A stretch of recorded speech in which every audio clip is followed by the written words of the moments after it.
Rishikesh rafting के लिए जाने का, लेकिन किसी कारणवश कोरोना के कारण और लगातार लॉकडाउन के कारण मैं जा नहीं पाया।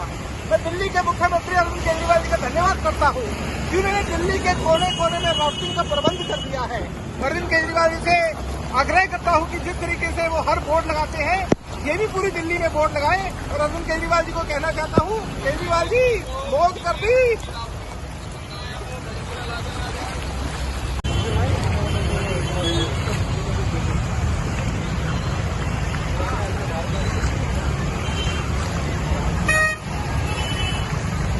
देखिए, इस सीजन में मेरा बहुत मन था कि ऋषिकेश राफ्टिंग के लिए जाने का, लेकिन किसी कारणवश कोरोना